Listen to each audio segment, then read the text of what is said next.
पाठ 4। चोरी पड़ गई भारी। एक बार की बात है, बनारसी काका व कौशल्या काकी एक गांव के छोटे से घर में रहते थे। सुबह ही दोनों मिलजुल कर भोजन बनाते।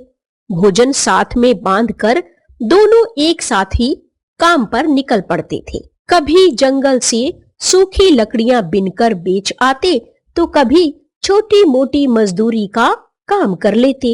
दिन भर में उन्हें जो मेहनत का पैसा मिलता उससे वे संतुष्ट रहते। वे हमेशा इस कथन पर विश्वास करते थे, जब आवे संतोष धन सब धन धूरी समान।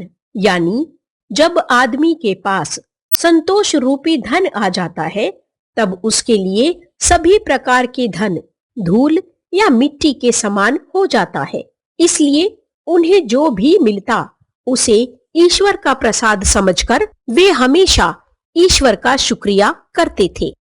एक दिन दोनों जंगल में लकड़ियां लेने गए। साथ में दोपहर के लिए एक जग दूध भरकर साथ ले गए। कौशल्या काकी ने दूध का जग एक पेड़ के नीचे एक बड़े पत्ते से ढककर रख दिया। फिर वे दोनों अपने काम में व्यस्त हो गए। दोनों ने जंगल से सूखी लकड़ियां ढूंढी और उन्हें इकट्ठा कर काटने लगे। तभी सामने से इठलाती मटकती मचकती शन्नो लोमड़ी आ गई। पेड़ के नीचे जग रखा देखकर उसके मुंह में पानी आ गया।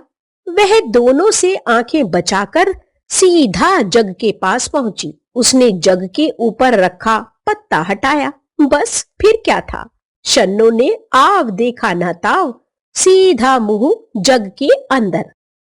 वह सबड़ सबड़ कर दूध पीने लगी। उसे दूध पीने में बड़ा आनंद आ रहा था। जब उसका पेट पूरी तरह से भर गया तो वह जग से मुंह बाहर निकालने की कोशिश करने लगी, लेकिन अब उसका सिर जग में फंस गया था। वह जग को सिर में फंसाए फंसाए ही इधर उधर घूमने लगी। शन्नो अपना सिर जोर जोर से हिला रही थी। उसने बहुत कोशिश की कि सिर बाहर आ जाए, पर जग टस से मस नहीं हिला। अब उसने झुंझला कर कहा, अरे ओ जग भाई, तुम मुझे क्यों परेशान कर रहे हो? मुझ पर मेहरबानी करो, मेरा सिर छोड़ दो। लेकिन जग ने उसकी एक नहीं मानी। लोमड़ी का सिर जो का त्यों फंसा ही रहा। अचानक शन्नो को एक तरकीब सूझी। वह किसी तरह गिरती पड़ती खुद को घसीटते घसीटते नदी के किनारे पहुंची। उसने अपना सिर जग समेत पानी में डुबो दिया और अब जग से अपना सिर बाहर निकलने का इंतजार करने लगी। लेकिन यह क्या, जग में पानी भरने से जग नदी में डूबने लगा। जग डूबने के साथ साथ वह शन्नो को भी पानी में खींचने लगा। शन्नो लोमड़ी पानी में डूबने लगी। उसने जोर जोर से सिर हिलाया और चिल्लाई, मेरा सिर छोड़ दो, मेरा सिर छोड़ दो। अब डर के कारण उसकी हालत खराब होने लगी। उसकी सांस फूलने लगी। वह जोर जोर से सिर पटकने लगी। जग से निकलने वाली आवाज का शोर सुनकर काका काकी दौड़ते हुए वहां पहुंचे। काका को शन्नो की हालत पर दया आ गई।